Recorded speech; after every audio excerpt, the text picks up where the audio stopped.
xíu nữa. Rồi.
Thì bật luôn cái điện nó giùm chị sao cái điện.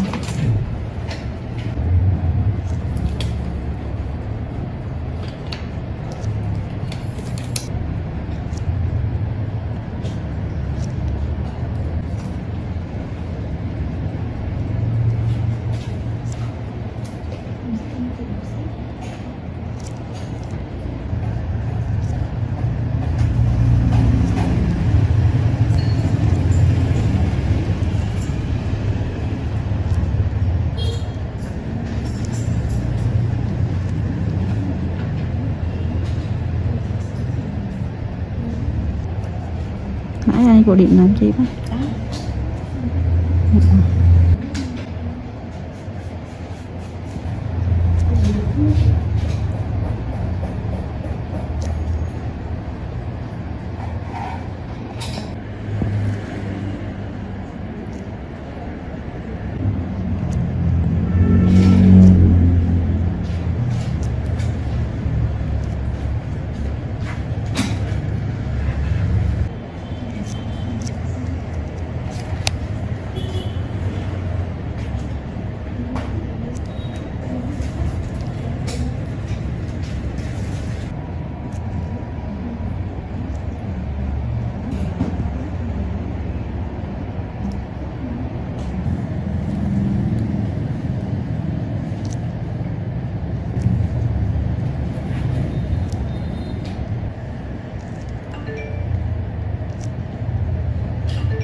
Bé Lương mụn có to không? Vô thang lấy nha. Bé Lương mụn có to không? Thì làm nó đỡ đó. Ừ. Làm nó đỡ.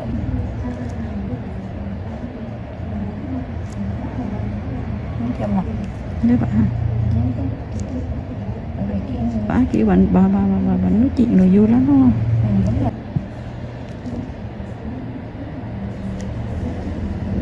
Nói nhiều nhưng mà làm ra thì nhìn cho nghĩ nhiều ghê lắm luôn á. Đúng rồi. Nhìn vô họng tử với dài với nó tàu. Nhìn vô nghĩ là bệnh nhiều lắm luôn á.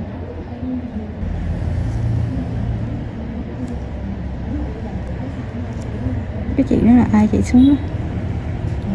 Con mà bé Hà dắt lên nhá, làm giáo viên hả? Mà không biết là mình nhớ đi.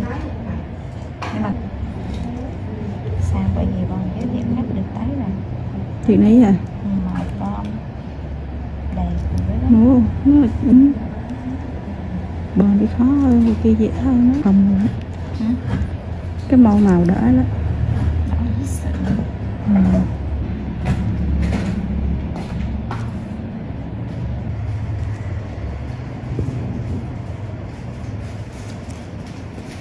Chị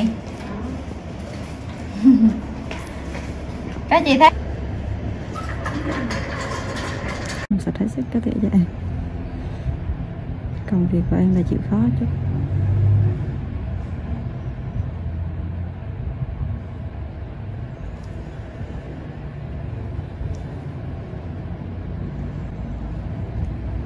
đúng là cảm giác cái kia mà nản đùi luôn á.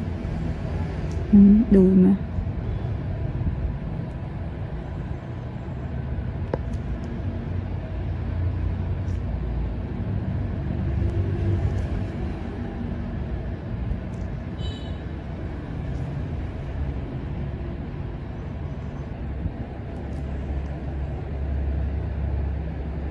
Ném nó một cái giường đó Mà lấy há hơi bị cực xíu thôi.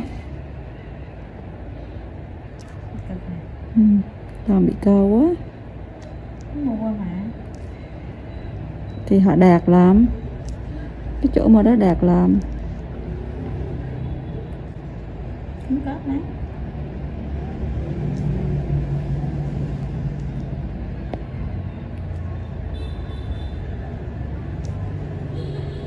Đó.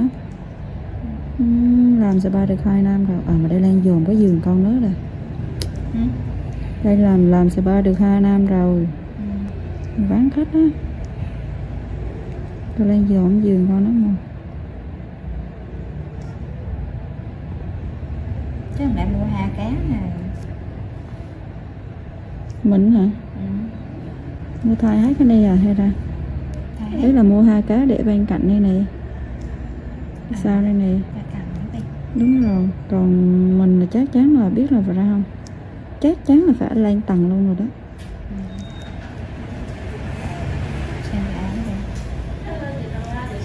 Đó rồi em. Ủa My không có số tài khoản chuyển khoản cho khỏe My.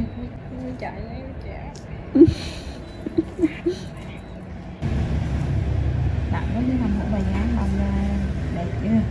Môi hay mài bên đâu? Mài. Bữa hôm trước thì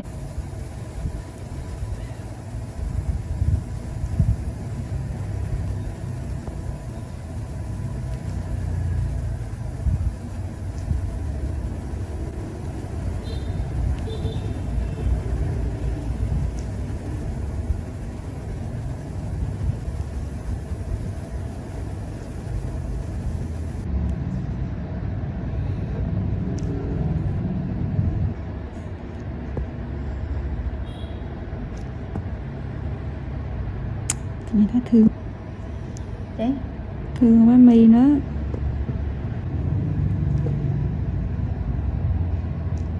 Không hay hay là cống gì này già nên cũng đỡ. Già vậy xịn mà thấy không sướng hết rồi. Cái nhìn hắn kìa, nhìn các con áo quần hắn. Đâu có tiền ra. Chồng hắn có tiền không? Thì Ảnh ra nè. Đúng đàng hoàng mà ảnh cũng đẹp trai nè. Như là bà nội quán đó. Ôi. đau quá chị Bè. Làm sao vậy? Cái miếng sẽ đau hơn một xíu. Còn không thì chị tắt. Chị Ngân ca nghĩ bay nó cũng làm đi đây.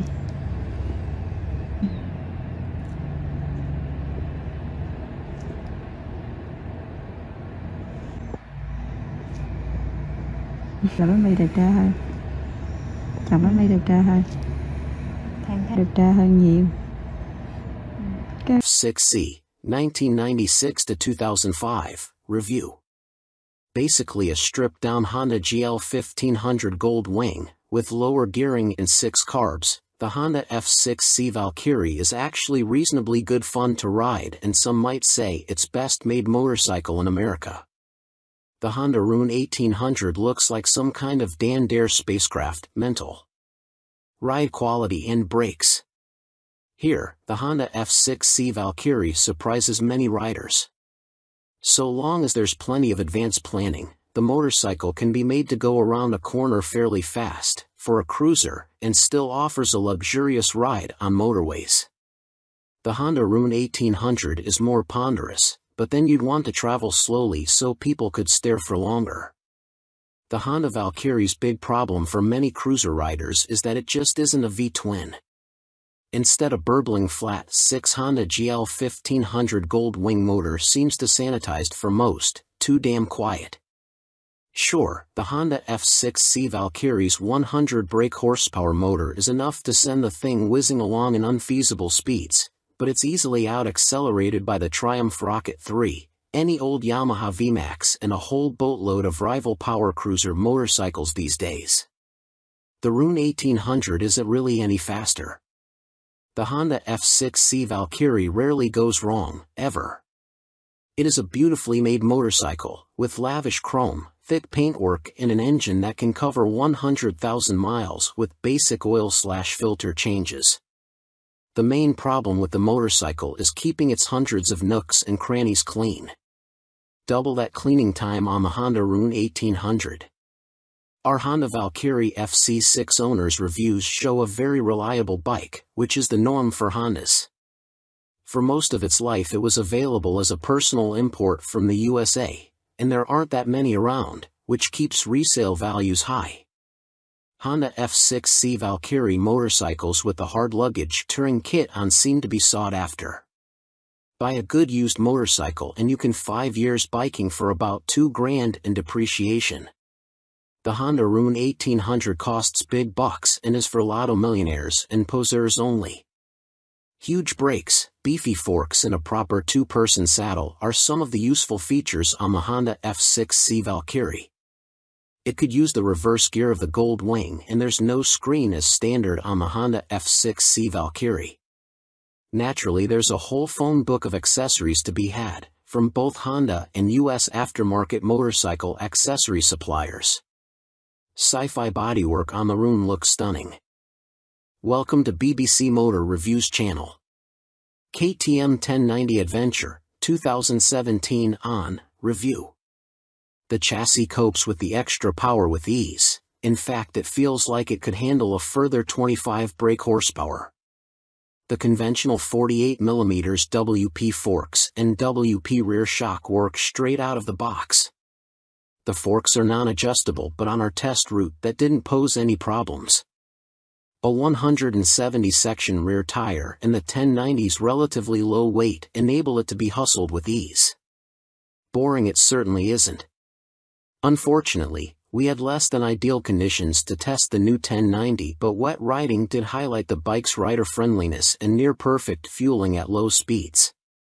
There are 3 riding modes: Sport, Street, and Rain, with an optional off-road setting. Each mode changes the engine characteristics and level of traction control intervention. Although it's called the 1090, the engine is the same 1050 cubic centimeters motor as used in the outgoing 1050 Adventure. In the old model, KTM restricted it to 95 brake horsepower, but they've unleashed an extra 30 brake horsepower for the 1090, pushing peak power to 125 brake horsepower and torque to 80.4 ft-lb. On the road, it deals like KTM have thrown a bottle of vodka into the punch bowl along with a dozen cans of Red Bull. The 1090 is much livelier and more fun to ride, yet still has the ease of use of the original 1050. Confusingly, KTM also offer a 95 brake horsepower version of the 1090, which can then be restricted further to 47 brake horsepower for those on an A2 license. KTM's LC8 engine is a proven motor by now, with few problems to report, and KTM's Adventure family are well built. The 1090 Adventure comes in much cheaper than the more premium competition, without skimping on quality. The standard price of £11,299 is good value, although the bike we tested would have cost £12,800. As the 1090 is the baby of the Adventure range, the spec doesn't quite match that of its bigger brothers, but you do get 3 riding modes as standard: Sport, Street and Rain. An off-road setting can be unlocked with the optional off-road pack, £243.78. Traction control and ABS are standard but not lean sensitive, and the TC can't be deactivated on the move. Old-style clocks remain. Welcome to BBC Motor Reviews channel. Cinis Akuma 125, 2022 on review. Priced at £2,599, the Akuma significantly undercuts the popular Honda MSX 125 Grom, which is its obvious target. And though my preference is for traditional-looking bikes with a retro feel, like the WK Scrambler or Cinis' own Outlaw, after riding the updated Akuma, I'm genuinely impressed. Ride quality and handling are altogether spot on, and though not the outright fastest, it's plenty quick enough. Yes, perhaps the seat leans you a bit too far forwards, and at 6 foot tall my knees are a bit high, but this aggressive style and involving feel make the Akuma a confidence-inspiring and solid first ride for any newcomer. If I wasn't a skint student on part-time wages, I'd buy one without a moment's hesitation. Can't say much more than that. For 2022, the Cinis has larger 14 inches wheels, upgraded from the previous 12 inches. Still small, they improve handling and give a stable feel around corners, while still making the Akuma very agile at low speed and in close quarters. The handling is smooth too, thanks to the suspension and low center of gravity, and with the seat pushing you forwards you can really feel every inch the bike. Leaning forwards into corners and tucking in on the straights, the Akuma might be a modern monkey bike but rides like, well, a proper bike. They call it the Mini Monster, and it deserves the nickname, being a down-to-earth yet modern bike that both looks and rides the part. Being angled steeply forward means the seat does affect comfort, and with the abrupt shape of the tank you need to be gentle with the brakes. The Akuma is also very compact. It's physically smaller than my own WK Scrambler 50. However, although perhaps better suited to smaller riders, with its 820mm seat height, the Cinis happily supports 6 feet of teenager. Both the front and rear brakes very good, and they're combined, which means the front is linked to the rear. There's no ABS, however. Being air-cooled instead of liquid-cooled doesn't really match the modern style of the Akuma, and with 9.7 brake horsepower it's not as powerful as other more modern bikes. However, this also means welcome simplicity, and you'll get your money's worth of reliability. It's also fast enough. Accelerating sharply and with a more than adequate 67 miles per hour indicated top speed, the Akuma feels swift and has the smoothest, easiest gear change of any 125 cubic centimeters bike I've ridden. Most noticeable of all the Akuma's features is the 3-tiered exhaust. It's not just an eye-catching MV Agusta styling trick, but 3 fully functioning pipes that sound ace as well as looking great. With aggressive shapes, new blacked-out finishes, steel trellis frame, which is non-structural, and its raised tank giving the look of an arched back and so resembling a big cat, go on, imagine, riding the Akuma makes me feel like I stand out from the crowd. Which is important for the teenage market. Switchgear, components and overall finish look and feel pretty good for a $2,500 bike.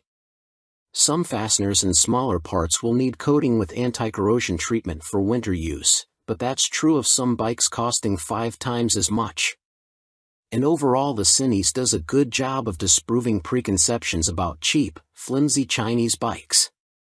Honda's trendy MSX 125 GRM costs £3,849. Yes, it's a bit nicer finished than the Cinis and will hold its value better, but it's only got the same power, and the extra £1,300 over the Akuma can be a big ask for a cash-strapped teen. Benelli's TNT 125 is also made in China and costs the same as the Cinis. It's got a couple of horses more and a neat-looking trellis frame, but it's also a tad gaudy and in your face. Picking between them is as much down to their image and personal preference as anything else. Tech fan? You'll be interested to learn that the display now has multiple color options as well as brightness settings. At first, I thought it was just another knick-knack, however it is helpful especially in changing weather or when looking through a tinted visor. And it's like socks with days of the week on, every day can be a new color. The display is also crystal clear and comes with a small array of function as expected: time, trip, odometer. Something that I quite like are the large buttons that the Cinis uses. None of this tapping the wrong control malarkey, just big simple buttons, easy as you like. 2019, Cinis Akuma launched late in the year as a 2020 model. Modern monkey bike with air-cooled 4-stroke single and 12-inch wheels. 2022, upgraded with larger wheels, jazzy new clocks, plus more refined styling and colors. Replacing the stock bike's KYB suspension, the SP features Gen 2 Öhlins semi-active suspension, NIX 30 SV forks and a TTX 36 SV shock, which automatically controls the damping levels while leaving spring preload manually adjustable. Featuring spool valves rather than traditional needles valves, which Öhlins claim deliver faster adjustment and a more accurate responsiveness at the low and high ends of the adjustment range. The SP suspension can be set in one of 3 semi-active damping modes, A1, A2 or A3, or one of 3 manual setting, M1, M1 or M3, which remove the semi-active function and allow fixed damping settings to be selected via the dash. An incredibly impressive system, the semi-active suspension responds to undulations in the road surface instantly, smoothing them out and making the SP feel like it is gliding over the bumps. Harsh ones still give you a kick, but unlike on a conventional system, the semi-active damping instantly recovers and keeps the MT nicely composed, a feature that reduces its tendency to shake its head when exiting bends under hard acceleration. On the UK's roads, A2 is the best option for bumpy B roads where A1 suits fast, smoother road better, and A3 is more for straight-line cruising, as when the pace ups it feels a bit soft at the rear end. And the SP's brakes are better too. Fitting braided steel lines can make a bike's brakes feel horribly dead at the lever as they lack rubber lines comforting initial squish. However, on the SP there is still enough feel to allow you to apply small amounts of pressure accurately via the new Brembo Radial Master cylinder. They don't scream race bike and aren't as fierce in their bite as some rivals' setups, but are fine for use on the road, and it is great to see the SP and stock MT now featuring cornering ABS thanks to the addition of an IMU in this latest generation. Good and bad news with the new Euro 5 compliant engine. Starting with the good, thanks to the revised fuel injection system, the throttle response is now smooth. In B mode, A mode is still a bit too aggressive for road use, and the crossplane's enhanced mid-range surge of power is staggering, as is the wonderful offbeat sound, which has been tuned through a new intake system and feel. But despite lengthening its gearing, the MT remains a noticeably thirsty bike and recorded 41 miles per gallon on our test ride, which is what Yamaha claim, but still equates to a range of just 155 miles until the 17-liter tank is empty. If you opt for the SP, alongside the Öhlins suspension you gain braided steel brake lines as standard, as well as a 3-piece belly cowl, black bars and levers, and a stitched seat. Unlike the stock bike, which comes in 3 color options, cyan, blue and black, the SP is only available in Icon Performance, and it also features a polished metal finish on its swing arm where the stock bike has a black painted one. Everything else, including the engine and electronics package, is identical between the two MT10 models, which is good news for MT10 owners but a bit disappointing for SP owners who may feel like they deserve something extra to brag about aside from suspension. Which brings up the question of price. The MT10 SP costs £2,500 more than the stock MT10 at £16,000, which is tantalizingly close, especially when you look at a finance package. On a PCP deal after a £3,000 area deposit, you are looking at paying about £35 a month more for the SP when compared to the stock bike. That's about the price of a takeaway meal for two every month, which seems a small sacrifice to gain that all-important Öhlins bling. In terms of running costs, both the SP and stock MT10 have the same poor fuel economy and cost roughly the same to insure and service, so that's not a factor in ownership, and the SP should hold its residual value a bit better. How does it stack up against its rivals? Very well. The SP is £16,000 where a Ducati Street Fighter V4 is £19,551 or £21,651 in S-Guise with semi-active suspension. The Aprilia Tuono V4 factory is £16,900, the KTM Super Duke EVO £17,899, Triumph Speed Triple 1200 RS £15,500, which lacks semi-active suspension, and the Kawasaki ZH2 SE £19,079. Sharing the same tech package as the stock MT, the SP is no less impressive when it comes to its safety assists. Thanks to a 6-axis IMU you get cornering ABS and TC as well as slide control and anti-wheelie that sit alongside an up/down shifter, engine braking control, cruise control and variable power modes, all of which are controlled via the new 4.2-inch color TFT dash, which lacks connectivity. While the electronics perform faultlessly, and the quickshifter is excellent, it is tricky to see which of the various acronyms you are selecting should you wish to tweak their. Welcome to BBC Motor Reviews channel. Triumph Rocket 3, 2020 on review. Suspension, steering and stopping are all worlds ahead of the previous Rocket 3. And as a result it now feels like a laughably large but comprehensively capable motorcycle, rather than a cartoon cruiser caricature. Related, 2020 Triumph Rocket 3 TFC news on MCN.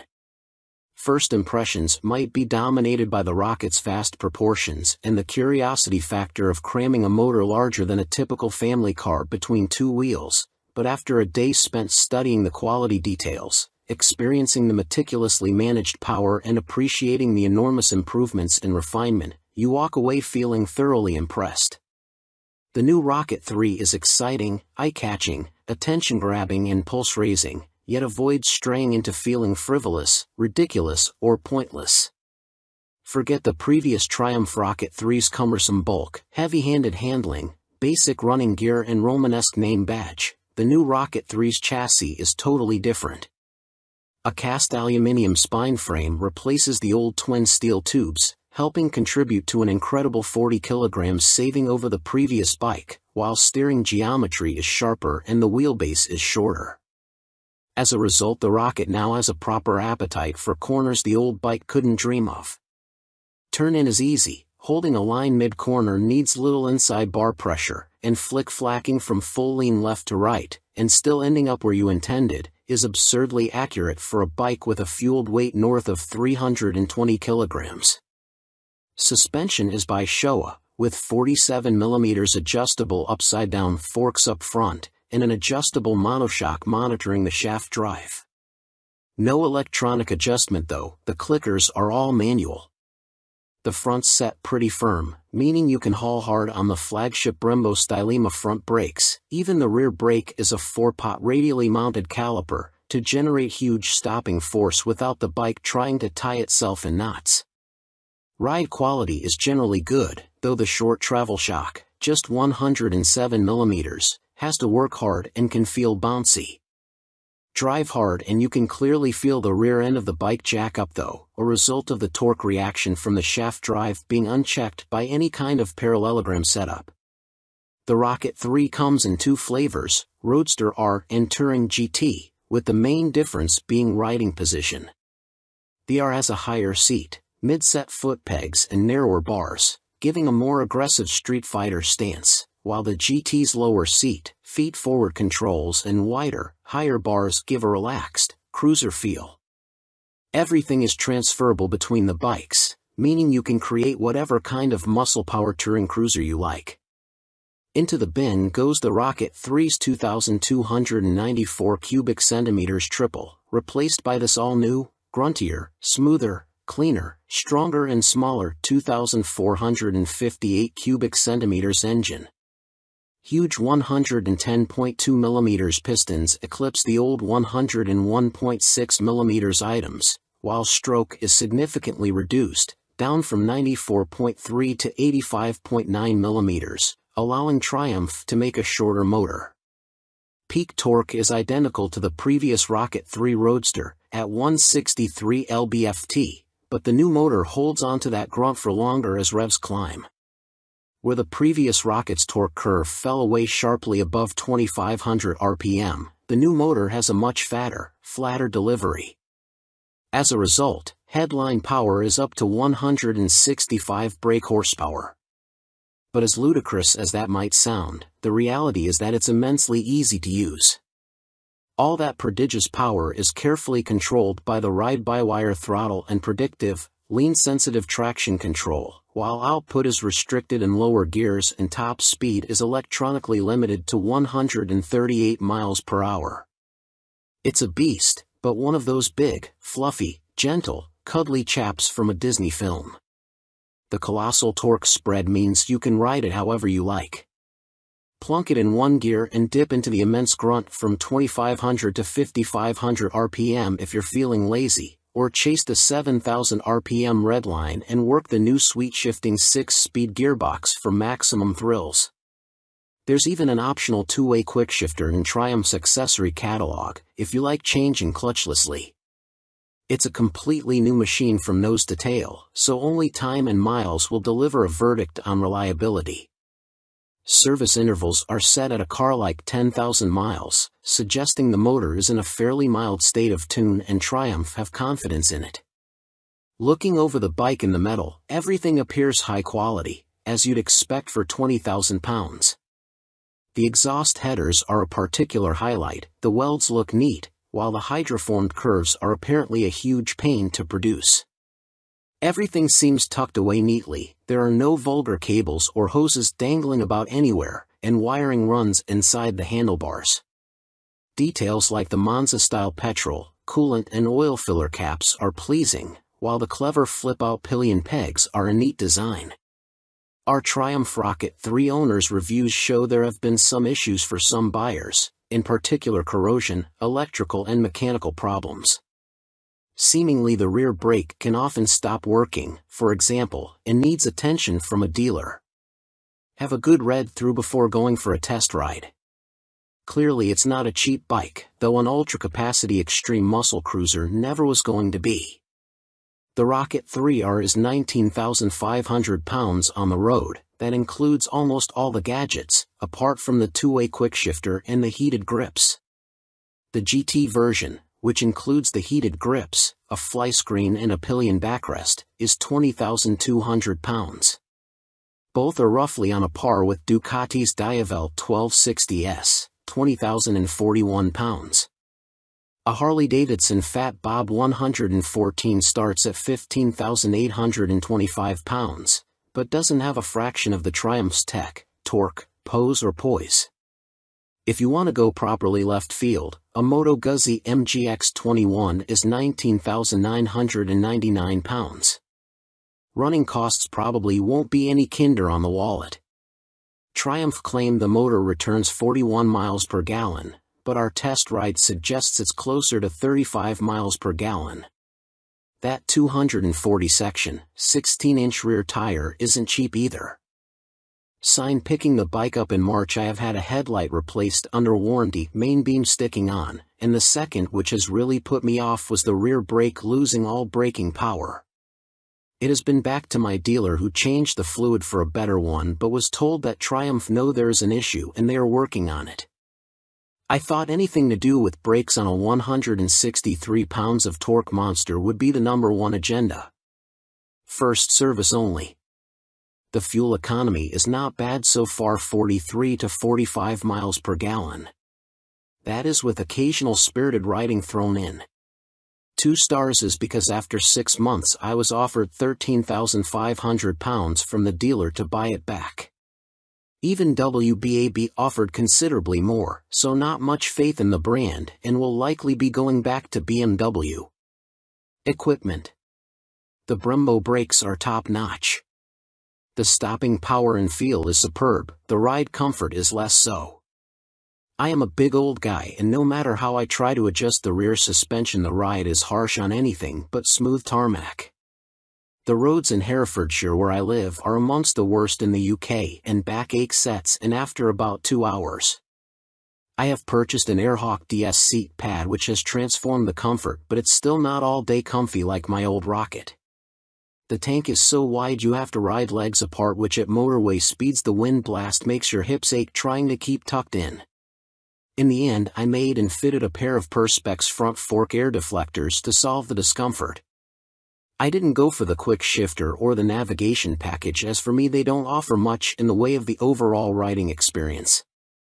The TFT display is good but on some settings it is too fussy and hard to read. I opt for the screen that shows speed, revs, gear selection and fuel status. That's enough for me. There are a few niggles with this bike that could be better. The original screen doesn't give much wind protection and the rear hugger design is total crap. In the rain you get covered in road crud halfway up your back. I bought an aftermarket hugger which left some wiring exposed so I ended up fitting this over the top of the original hugger, problem solved. I purchased the accessory panniers and rear rack to give the bike some touring capability. These panniers are okay but are quite small and are not as rigid as I would have liked. The optional rear rack is stated as only good for 3 kilograms which means fitting my fully loaded Kuryakyn Grand Tour bag on the rear may be more than it can withstand. Guess I will soon find out as there is little room on the pillion seat. One of the best design features on this bike are the fold-away pillion foot pegs and the folding pannier mounts. If anyone is thinking about buying this bike for some serious touring then you will need a few aftermarket bits to iron out its touring limitations. Welcome to BBC Motor Reviews channel. Yamaha Fazer 600, 1998 to 2004, Review and Used Buying Guide. Related, Easy Fit Kit turns Yamaha Fazer 600 into retro race rep. In fact, since Yamaha stopped the FZS 600 Fazer's production in 2003, it has taken them until the launch of the Tracer 700 to replicate the Fazer's magic formula. However, in 1999 the Yamaha Fazer 600 was the best-selling bike in its class, and by 2002 the firm had sold over 83,000 units. There's a reason the Yamaha Fazer has such a strong following. As soon as its wheels start to turn you are right at home. It is ease personified and most of this warm feeling comes from the wonderful motor. With the Fazer, Yamaha got the basics right and that's what makes it such a great bike. The tank range is long, the seat comfortable, the fairing effective, the brake sharp and the motor strong in the mid-range and extremely reliable. The suspension may be a bit baggy, but if that's the Yamaha Fazer's only real fault 22 years after it was launched then that's not bad going. Useful Yamaha Fazer 600 specialists include www.foc-u.co.uk and yamahaclub.com. Read on for our full used buying guide. Ride quality and brakes. Launch impressions. When you push the Yamaha Fazer 600 to the limit, which is easy with those blue dot or 1 brakes up front, it dives a little bit and loads up the front end. It waggles a bit, but the handling is generally confidence-inspiring and if you take it steady you could ride to Budapest on a Yamaha FZS 600 Fazer and feel no severe aches or pains. Yamaha Fazer 600, what does it ride like now? With limited suspension adjustment, post-2000 models have variable damping in their forks, the Yamaha Phaser is a bit wobbly in the corners, and the Sumitomo calipers shared with the R1 quickly overwhelm the forks when you brake hard. But where on some bikes this is an annoyance, on the Phaser it makes you giggle and adds to the amusement factor. There's just under 100 brake horsepower in the Yamaha FCS 600 Phaser's detuned Thundercat 600 cubic centimeters, 4-cylinder engine, and that's plenty for backroad fun, as well as motorway commuting if needs be. The Yamaha FCS 600 Phaser delivers its power in a wide spread, and the 6-speed gearbox is there if you feel like playing tag with sports bikes. Yamaha Phaser 600, what's the drivetrain like now? The inline-4 is beautifully smooth and has that lovely mid-range pull you get with an old long-stroke unit.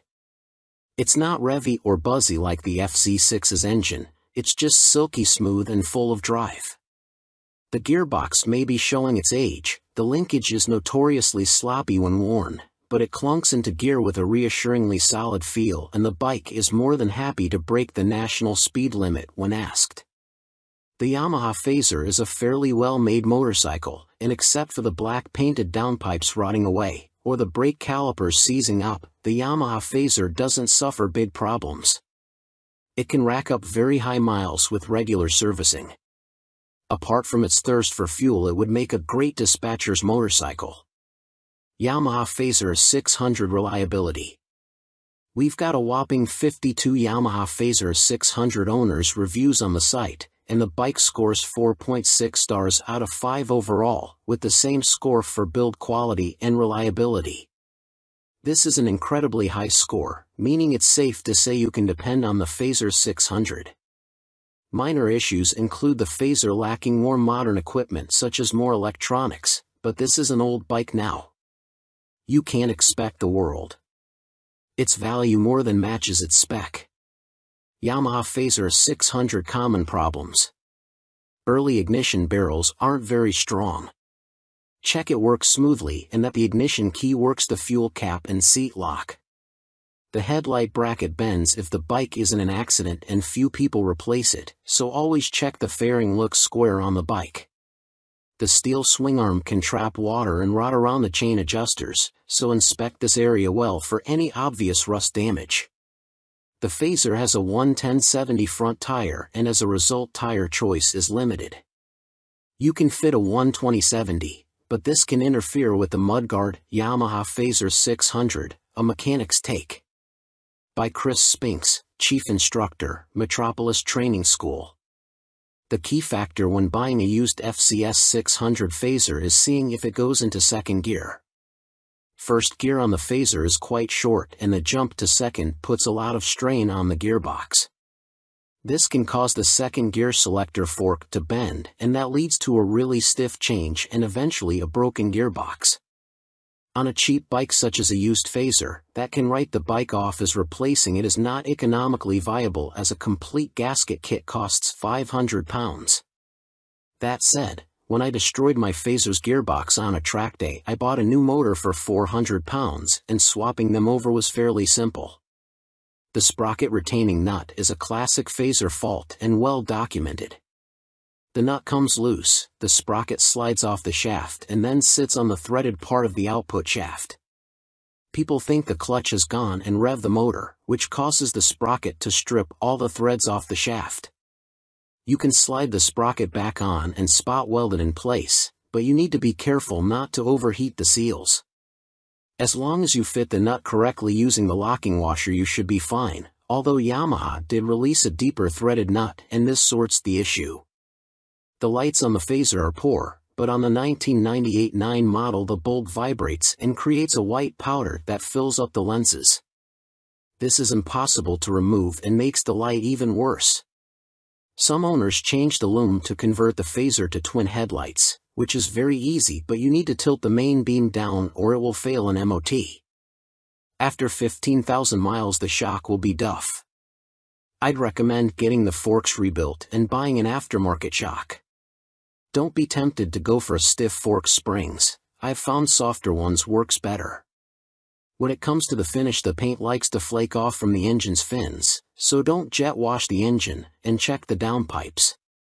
The motor is totally bulletproof, but the cam chain tensioner can need changing and it is a nightmare to get to. At the end of the day, a well-looked-after phaser is a brilliant buy and totally reliable. At the training school we would see them cover over 65,000 trouble-free miles with only oil changes. Extrema Makeover, Aprilia put the RS660 on a diet for a limited edition focused model. Alongside the surprise launch of their 2023 BX450, Bimota have shed more light on supercharged Tessie Tourer currently in development. Now officially called the Terra, we first caught glimpse of the bike as a basic design sketch at the 2021 EICMA show, with a spokesperson for the Rimini firm later confirming to MCN that it would be powered by the 4-cylinder motor found in Kawasaki's Ninja H2SX range. Never before have Bimota been present in this market segment, Bimota COO, Pierluigi Marconi, said in a statement. No one has this much fun and function in one package. The Terra is an attention grabber that will act like a halo for Bimota by attracting further consumer attention to our impressive vehicle lineup, he continued. Although details remain scarce, Bimota have gone into some depth on the new steering system, which sits diagonally between a front subframe and the front wheel. There are no front forks like a conventional motorcycle, which should aid front-end stability and the ability to trail brake into a corner. This is because braking forces are kept away from the front suspension, leaving it free to deal with bumps in the road. These systems can reduce front-end feel though.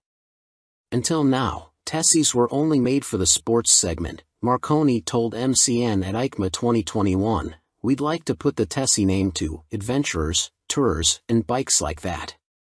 Our philosophy is to have two lines of bikes, he added. One is the Tessie line and one is for more traditional models. We like to follow the two concepts, because although a Tessie chassis has a lot of advantages, for some riders it is still too much of a novelty. Alongside the funny front end, Bimota have also confirmed that the Terra will receive semi-active suspension developed in partnership with Marzocchi. The ride height can also be adjusted either manually or electronically by 30 mm. Also expect to find 5-spoke forged alloy wheels too, which should help to keep unsprung mass down. It went from first sketch to full-size model in few months using computer-aided design, Marconi continued. You ride some bikes because you have to, but you ride these Bimota because you want to. Terra will appeal to enthusiasts of all ages because the design draws you in, and the performance keeps you there. Superior performance. Brough step up Aston Martin partnership with more powerful AMB 001 Pro. Luxury boutique brand Brough Superior have once again teamed up with supercar experts Aston Martin to create yet another outrageous, limited-run track day machine. The AMB 001 Pro made its debut at the EICMA trade show in Milan and follows in the footsteps of the first-generation €98,000 AMB 001. Which entered the public consciousness back in autumn 2019 and has since sold out. The standard track-only 001 features a turbocharged 997 cubic centimeters liquid-cooled V-twin engine that sits as a stressed member in the chassis. The 175 kilograms, dry, Pro uses a CNC machine version of this unit as a stressed member with a claimed 25% increase in power to 221.9 brake horsepower. There's also carbon fiber bodywork said to be inspired by Aston Martin's 1,000 brake horsepower Cosworth-built 6.5-liter V12 Valkyrie AMR Pro hypercar.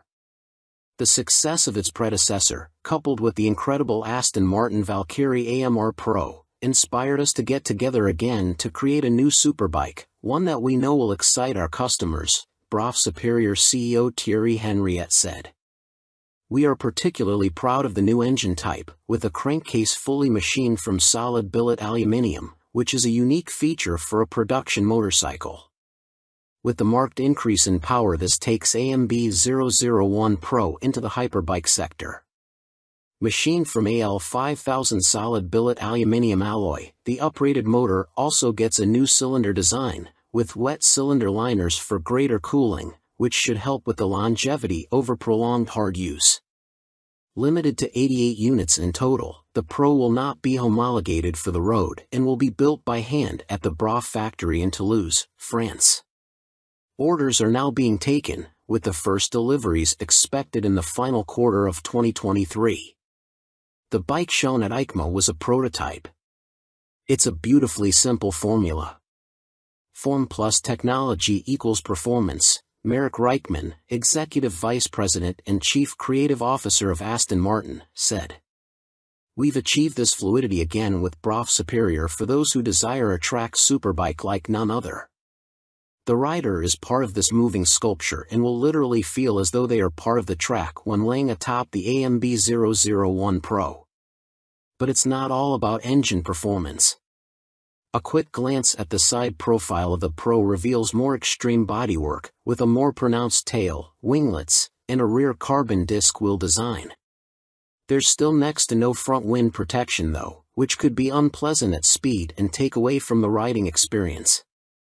Gone is the underslung exhaust exit from the standard 0012, with a single pipe on the right side of the bike protruding above the fat 200 section rear tire and shark-like aero wing. In a nod to Aston Martin's racing success, the 001 Pro features a striking jade green livery, with a blacked-out motor and suspension. This suspension system comes in the form of a front double wishbone setup adjustable for preload and rebound, plus a rebound and preload adjustable monoshock. Naked Ambition, CF Moto unveil NKC22 concept. CF Moto weren't short of new bikes to show us at the EICMA trade show in Milan, including this naked roadster concept called the NKC22. The bike uses an 800 cubic centimeters parallel twin engine, presumably the same KTM 790 lump used in Kmoto's 800 metric tons models, but wrapped in a lightweight, sporty chassis. This concept version is covered in forged carbon bodywork with an engine fairing that doubles up as an aerodynamic wing. Front forks are heavy-duty upside-down units and look to be fully adjustable, while at the back a stylish single-sided swing arm holds a rear wheel blanked off with carbon inserts. CF Moto reside at the economical end of the motorcycle market, and so even this concept version gets J.1 brakes rather than the full Brembos used on last year's track-focused SRC21 concept. Twin SC Project exhausts complete the aggressive, sporty look and would, from the looks of them, far exceed UK homologation noise limits, so expect something more sensible on the finished bike.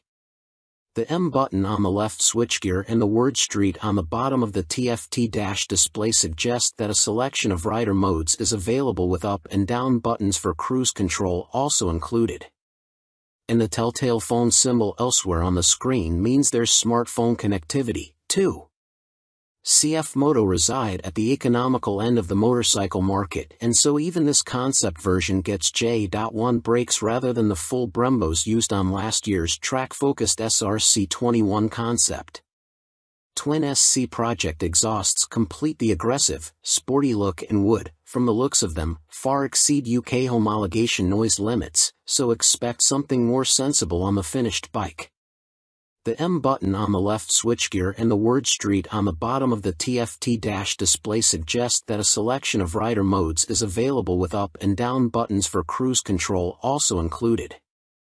And the telltale phone symbol elsewhere on the screen means there's smartphone connectivity, too.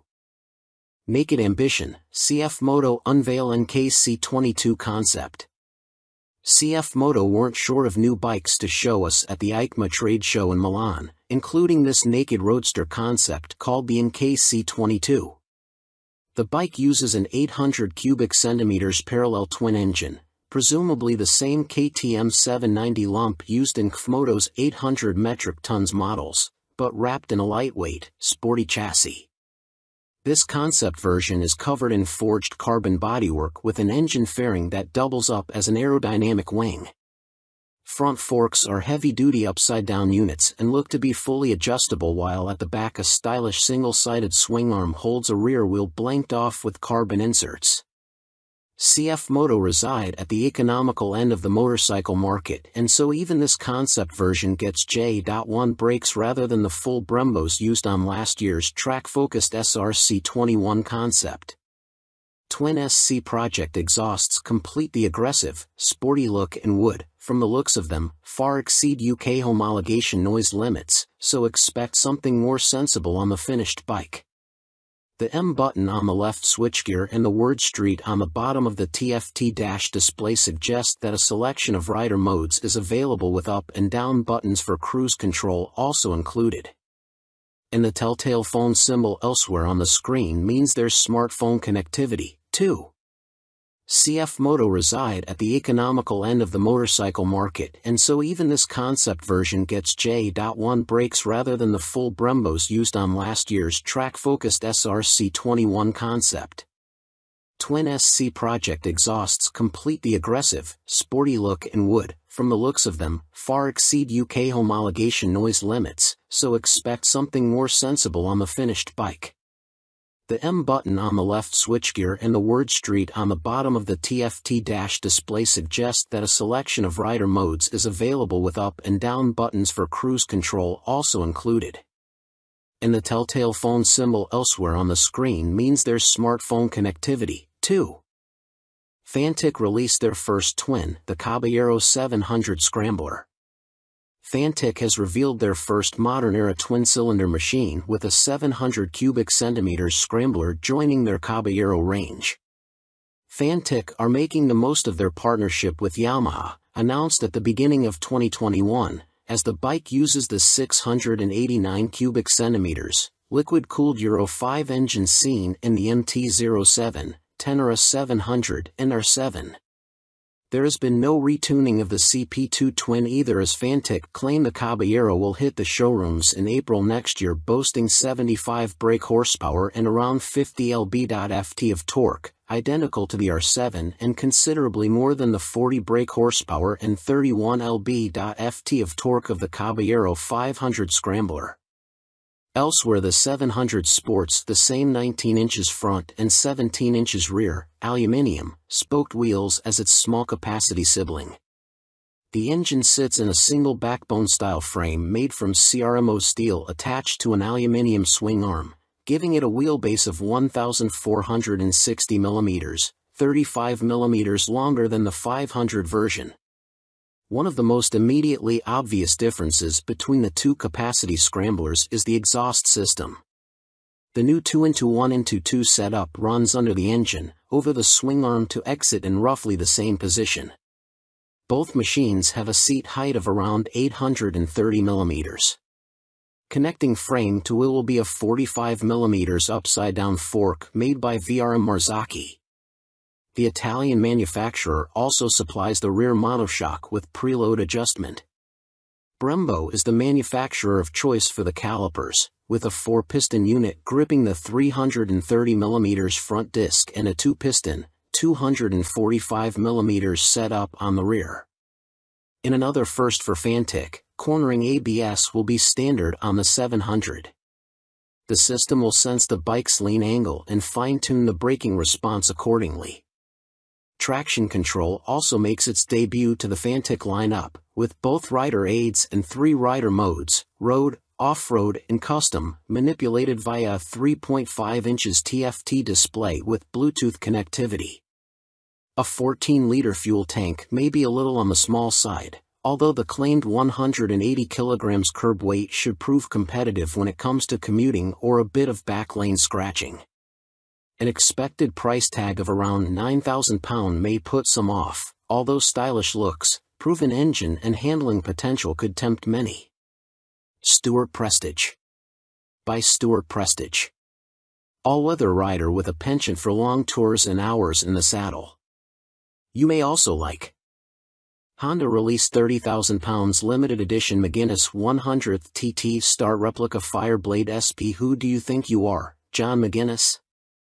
Well, now you really can live out your TT fantasies, as Honda reveal they will build 30 examples of this CBR 1000RR Fireblade SP John McGuinness 100th TT Start Replica Edition in celebration of the road racing legend's phenomenal accomplishments on the island. The headline visual difference from the stock bike is the bold replica of the paint job John raced with for his 100th TT start. But this is more than just a replica paint job, there's a whole host of other upgrades to add to the exclusivity. The stars align for me to be back on a Honda Fireblade for my 100th TT start, says McGuinness. It's an awesome bike and has meant so much to me over my career. I'm proud of my connection with its place in TT history and of this, my replica. John McGuinness is the second most successful TT racer of all time, next to the late, great Joey Dunlop, and while revered as road racing legend, he has also had an exceptional short-circuit career, having raced in 24-hour world endurance races like the Bol d'Or and Le Mans, 500 cubic centimeters GPs, and the Daytona 200. He's a former British 250 cubic centimeters champion, has ridden in World Supersport and finished third in the 2009 British Superstock Championship. Making his TT debut in 1996, he won the Best Newcomer title in the 250 cubic centimeters class. 3 years later, he took his first win, the 250 cubic centimeters lightweight TT. Over the ensuing 2 decades, 1999 to 2019, he has accumulated an incredible 47 podiums and 23 TT wins, as well as being the first to break the 130 miles per hour lap barrier on a Honda Fireblade, no less. So, what do you get for your 30,000 pounds?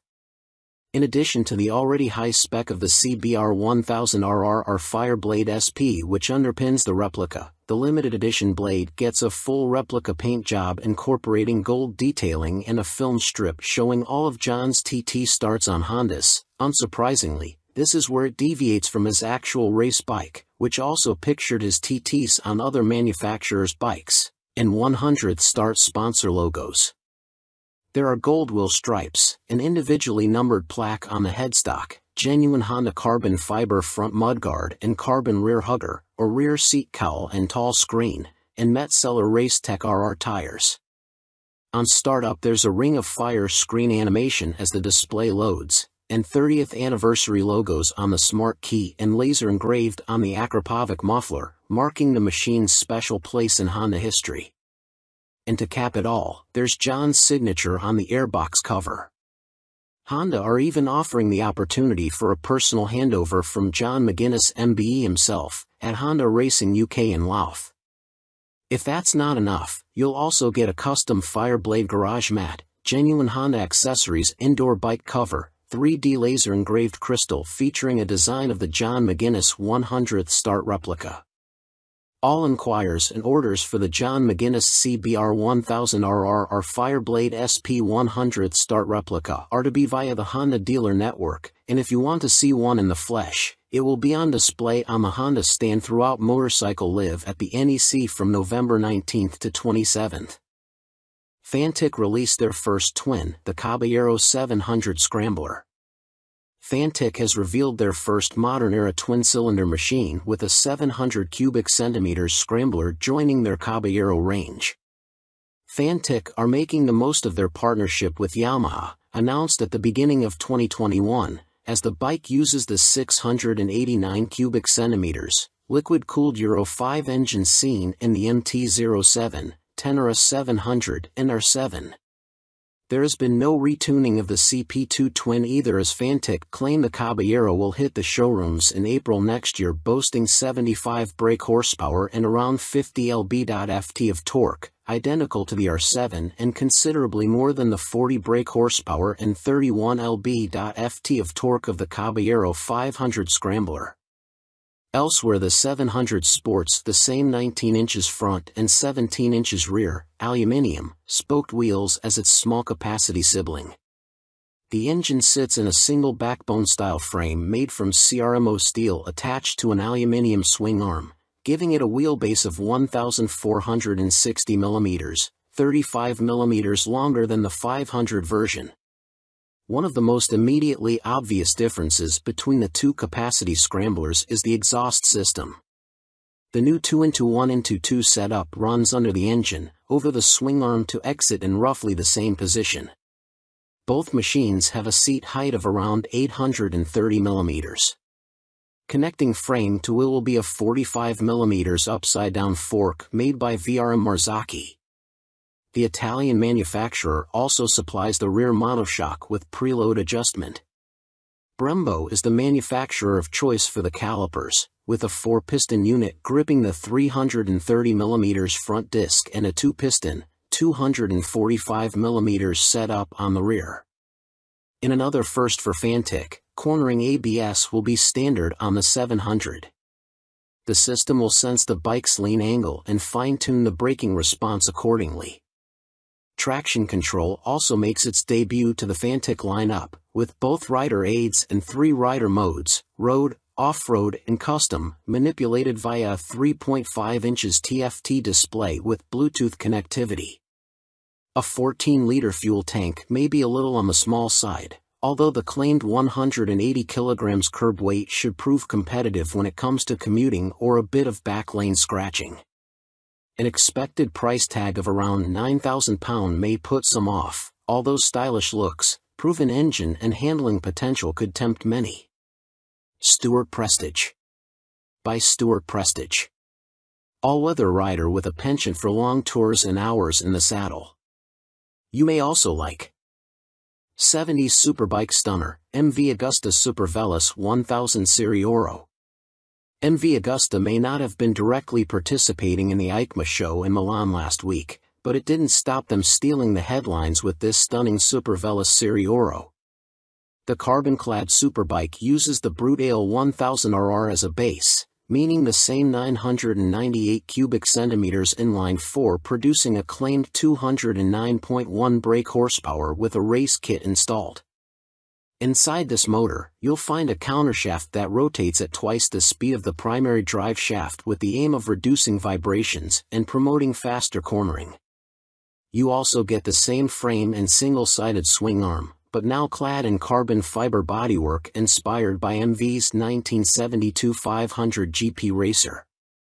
Sitting alongside the smaller, 3-cylinder Super Veloce 800, the Serie Oro is planned to hit dealers in the middle of next year at a price of approximately £50,000. In total, 40 elements of the bike are finished in carbon fiber, including a set of winglets that MV claim produce 39.2 kilograms of downforce at 199 miles per hour. You also get carbon fiber disc brake covers, which attempt to pay tribute to the drum brakes of old whilst also cooling the calipers, essential on a bike capable of such high speeds. MV Agusta also claim the design allows air to flow around the brakes towards the coolant and oil radiators for better temperature control. There are air vents along the carbon fairings, too.